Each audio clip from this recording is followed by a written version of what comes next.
नमस्ते मित्रों, इतिहास की दुनिया में आपका स्वागत है।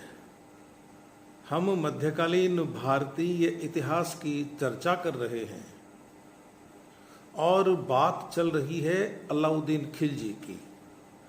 अलाउद्दीन खिलजी के सिलसिले में अब तक हम 3 बार मिल चुके हैं और आज चौथी बार मिल रहे हैं।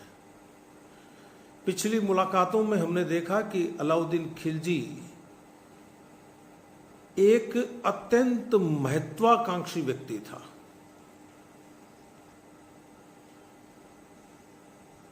अपने महत्वाकांक्षी स्वभाव के चलते उसने सुल्तान को मारा, गद्दी हासिल की, अमीरों के साथ कठोर व्यवहार किया और एक ऐसा राजत्व सिद्धांत लोगों के सामने रखा जिसके अंतर्गत पैगंबर के बाद यदि कोई था तो वह सुल्तान ही था। सुल्तान की इच्छा ही उसका आदेश थी। एक और बात कही जाती है कि उसने अपने राजनीतिक निर्णयों में मुल्ला मौलवियों को शामिल नहीं किया। यह सही है कि उसने राजनीतिक निर्णयों में धर्माधिकारियों को शामिल नहीं किया, लेकिन इसका मतलब यह नहीं है कि उसका राज्य मुस्लिम राज्य नहीं था।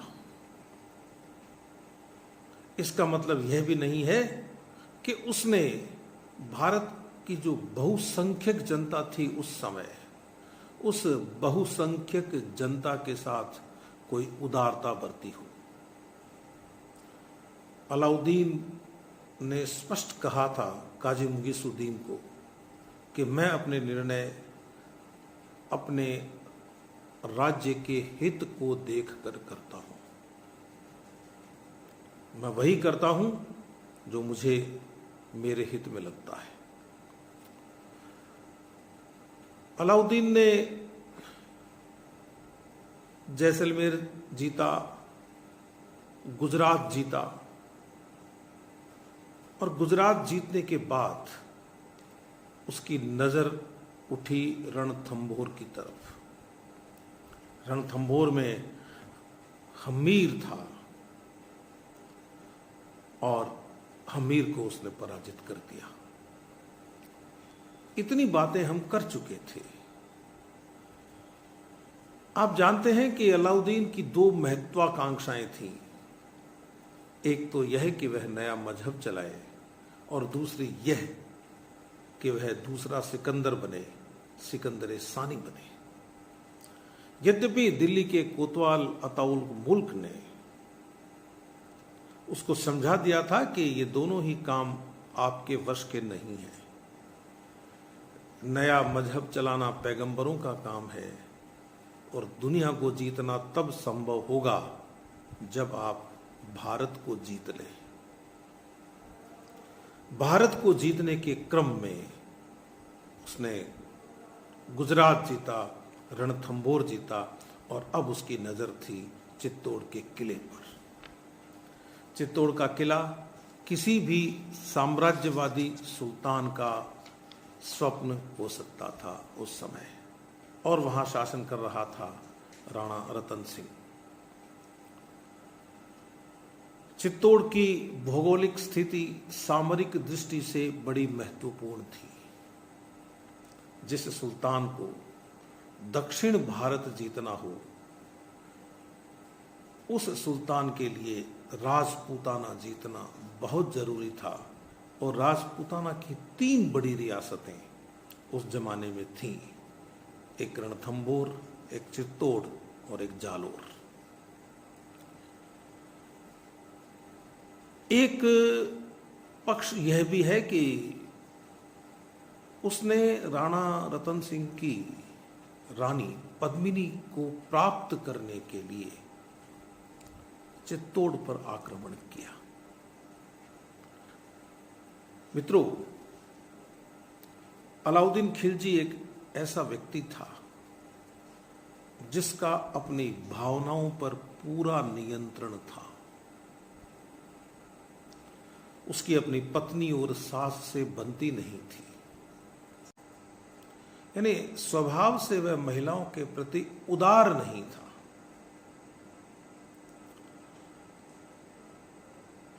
लेकिन जब गुजरात से उसको करण बघेल की पत्नी रानी कमला देवी प्राप्त होती है तो वह उसके सौंदर्य पर मुग्ध भी हो जाता है और उसे अपनी प्रमुख रानी बनाता है। तो यह हम कैसे कह सकते हैं कि पद्मिनी के प्रति उसका कोई आकर्षण नहीं रहा होगा, लेकिन हम यह नहीं कह सकते कि वह केवल पद्मिनी के लिए ही चित्तौड़ आया था। हम यह कह सकते हैं कि अलाउद्दीन खिलजी के चित्तौड़ पर हमले का प्रमुख कारण तो उसकी साम्राज्यवादी भूख थी, लेकिन पद्मिनी के प्रति उसका आकर्षण उसको चित्तौड़ पर आक्रमण करने के लिए प्रेरित कर रहा था। चित्तौड़ पर आक्रमण करने की उसको यदि शीघ्रता थी तो वह पद्मिनी के कारण भी थी, यह हम कह सकते हैं। खजाइनुल फुतूह में लिखा हुआ है कि जनवरी 1303 ईस्वी में अलाउद्दीन अपनी बड़ी फौज के साथ चित्तौड़ विजय के लिए दिल्ली से रवाना हुआ। 7 महीने का घेरा डालने के बाद अगस्त 1303 ईस्वी में वह चित्तौड़ में प्रवेश कर सका। और यह मैं पहले बता दूं कि उसे चित्तौड़ तो मिल गया, लेकिन उसे पद्मिनी नहीं मिली। उसे मिली पद्मिनी की राख, और कुछ इतिहासकार ऐसा कहते हैं कि वह उस राख को मुट्ठी में लेकर ही संतुष्ट हुआ। मित्रों, ये जो चित्तौड़ का किला है, यह किला है ही ऐसा। बड़ी बड़ी चट्टानों को काट कर बनाया हुआ यह किला इतना मजबूत था, और आज भी है, कि इस किले को केंद्र में बनाकर शासन करता हुआ राणा रतन सिंह अलाउद्दीन को सहन नहीं हो सकता था। राजपूत पूरी शक्ति के साथ लड़े। उन्होंने कई महीनों तक अलाउद्दीन को चित्तौड़ में घुसने नहीं दिया। यह जरूर है कि राणा रतन सिंह की सहायता के लिए हमें इस तरह के प्रमाण नहीं मिलते हैं कि राणा रतन सिंह की सहायता के लिए दूसरे जो छोटे छोटे राज्य हैं हिंदुओं के, वे आए हों। प्रमाण नहीं मिलता। आए थे तो हमें उसके प्रमाण उपलब्ध नहीं है। इस युद्ध के बाद रतन सिंह का क्या हुआ, यह भी एक बड़ा प्रश्न है। कुछ इतिहासकार कहते हैं कि रतन सिंह युद्ध में ही मारा गया, और कुछ इतिहासकार कहते हैं कि वह अलाउद्दीन खिलजी के हाथ लग गया था और बाद में मारा गया।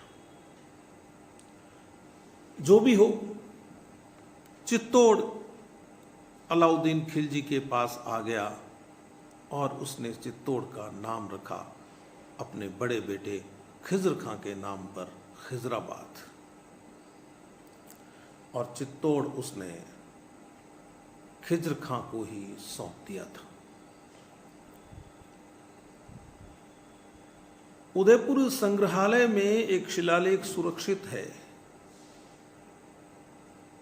जिसमें लिखा हुआ है कि चित्तौड़ का एक अधीनस्थ राजा अपने 7 पुत्रों सहित अलाउद्दीन के सैनिकों से युद्ध करता हुआ मारा गया। उस अधीनस्थ राजा, या जिसे हम सामंत कह सकते हैं, का नाम लक्ष्मण मिलता है। मित्रों, जब यह तय हो गया कि राणा रतन सिंह अब चित्तौड़ नहीं बचा पाएगा, तो यह भी तय हो गया कि रानी पद्मिनी के नेतृत्व में किले की औरतें जौहर करेंगी। वे अपना शील भंग नहीं होने देंगी, वे अग्नि को समर्पित हो जाएंगी। और कर्नल टाड ने इस जौहर का अत्यंत मार्मिक वर्णन किया है। वह लिखता है कि राणा भीम सिंह, रतन सिंह का ही नाम वह भीम सिंह लिखता है, एक और युद्ध में जाने की तैयारी कर रहा था, तो दूसरी ओर महलों में जौहर के व्रत के पालन की तैयारी हो रही थी। अपने सतीत्व और अपने स्वातंत्र्य की रक्षा के लिए स्त्रियों ने तय कर लिया था कि वे स्वयं को अग्निदेव को समर्पित कर देंगे। कर्नल टोड लिखते हैं कि किले में एक सुरंग थी, बहुत गहरी सुरंग। उस सुरंग में बहुत सारी लकड़ी पहुंचा दी गई और चिता जला दी गई। राजपूत औरतें गीत गाती हुई सुरंग के भीतर प्रवेश करने लगी और बाद में सुरंग का एक बहुत बड़ा दरवाजा था, वह दरवाजा बंद कर दिया गया। तो इस तरह चित्तौड़ का पतन हो जाता है और अलाउद्दीन के हाथ में चित्तौड़ आ जाता है। राजपूत केसरिया बाना पहनकर अपना त्याग कर ही चुके थे, लेकिन युद्ध के बाद जो 7 महीने के घेरे की कुंठा थी, उस कुंठा को अलाउद्दीन ने एक ही दिन में 30,000 लोगों को मारकर शांत किया। ये जो कत्लेआम हुआ बहुत बुरा था और किला जो उसने अपने पुत्र खिजर खां को सौंप दिया था, वह किला 1312 ईस्वी में, यह घटना तो 1303 की है, 1312 ईस्वी में मुसलमानों से पूरी तरह आजाद हो गया था। खिजर खां को भी राजपूत सरदारों ने टिकने नहीं दिया और उसे 1311 में चित्तौड़ छोड़ना पड़ा। सुल्तान ने यह किला बाद में जालोर का कानड़देव चौहान का एक भाई था मालदेव, उसको सौंपा। मालदेव अलाउद्दीन का एक विश्वस्त सेना नायक था, क्योंकि जालोर के घेरे के समय इस मालदेव ने अलाउद्दीन की रक्षा की थी और वह उसका अधीनस्थ था अलाउद्दीन का, तो उसको यह सौंपा गया कि आप संभाल लीजिए। और मालदेव की मृत्यु के बाद 1312 ईस्वी में एक सरदार हमीर ने दुर्ग पर कब्जा कर लिया और चित्तौड़ पुनः आबाद हो गया। तो इस तरह से चित्तौड़ तो अलाउद्दीन खिलजी ने जीत लिया और उसके सामने अब एक बड़ा राजपूत केंद्र रह गया था जो उसको जीतना था। ये जो चित्तौड़ का जो घेरा है, यह घेरा इतिहास में बहुत प्रसिद्ध है, लेकिन अनेक इतिहासकारों ने इस घेरे का कोई बड़ा विवरण नहीं दिया है।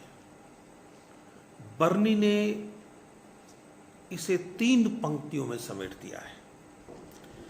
इसामी ने तो इससे भी कम लिखा है और निजामुद्दीन ने केवल 1 पंक्ति लिखी है। तो जहां इतनी बड़ी लड़ाई को आने वाले इतिहास लेखकों ने इतना कम महत्व दिया हो, क्योंकि वे अपना इतिहास पूरे भारत के परिप्रेक्ष्य में लिख रहे थे, वहां पद्मिनी की कहानी कैसे आएगी? वे पद्मिनी की कहानी को शामिल नहीं कर सकते। और मैं पद्मिनी की कहानी कह रहा हूं, लेकिन इतिहास के विद्यार्थियों को यह जरूर जानना चाहिए कि जिन कहानियों का ऐतिहासिक आधार होता है, उन कहानियों से हमें इतिहास की सच्चाई बाहर निकालनी होती है। और जब हम पद्मिनी की कथा का जिक्र करते हैं, निश्चित रूप से मलिक मोहम्मद जायसी ने पद्मावत लिखा और वह बहुत बाद में लिखा। अलाउद्दीन की मृत्यु के 225 साल बाद में लिखा गया। लेकिन जो मलिक मोहम्मद जायसी ने लिखा, निश्चित रूप से साहित्य लिखा। उस साहित्य में से यदि हम कल्पना को अलग करते और उसमें यथार्थ देखने की कोशिश करें, तो हम मलिक मोहम्मद जायसी की बताई हुई कुछ घटनाओं को तो खारिज कर सकते हैं कि ऐसा नहीं घट सकता, लेकिन हम इस बात को खारिज नहीं कर सकते। हमें इस बात को ध्यान रखना होगा कि पद्मिनी जरूर हुई थी और इसमें भी कोई संदेह नहीं है कि पद्मिनी अपूर्व सुंदरी थी, और इसमें भी कोई संदेह नहीं है कि अलाउद्दीन जब कमला देवी पर मोहित हो सकता है तो पद्मिनी भी उसे आकर्षित कर सकती है। राणा रतन सिंह को, पूरे राजपूत समुदाय को, पूरे हिंदू समुदाय को दबाव में लाने के लिए भी वह पद्मिनी को प्राप्त करने की बात कर सकता है। तो जब हम अगली बार मिलेंगे तब हम यह चर्चा करेंगे कि आखिर पद्मिनी की यह कहानी है क्या, और इस कहानी में जो कल्पना है, उस कल्पना के भीतर सत्यांश भी छिपे हुए हैं क्या, और यदि कहीं सत्यांश हैं तो हमें उनको बाहर निकालना चाहिए। ऐसी घटनाओं को जो प्रमाणित नहीं हो सकती हो अलग करके, और हम यह जानने की कोशिश अवश्य करें कि पद्मिनी हुई थी या नहीं हुई थी। तो जब हम मलिक मोहम्मद जायसी का पद्मावत पढ़ेंगे और उस जमाने के कुछ दूसरे ग्रंथों को देखेंगे तो हम नहीं कह सकते कि पद्मिनी नहीं हुई थी। यह अलग बात है कि उस दौर को देखते हुए, अलाउद्दीन खिलजी जैसे तूफान को देखते हुए राणा रतन सिंह चित्तौड़ की रक्षा नहीं कर सका, अपनी रानी की रक्षा नहीं कर सका। लेकिन इस सच्चाई से भी कोई इनकार नहीं कर सकता कि अलाउद्दीन खिलजी ने पद्मिनी को हासिल करने में सफलता प्राप्त नहीं की। वह राणा रतन सिंह से तो जीत गया, लेकिन पद्मिनी से हार गया। तो जब हम अगली बार मिलेंगे तो पद्मिनी की कहानी पर बात करेंगे। तब तक अपने इस दोस्त को आप अनुमति दीजिए। नमस्कार।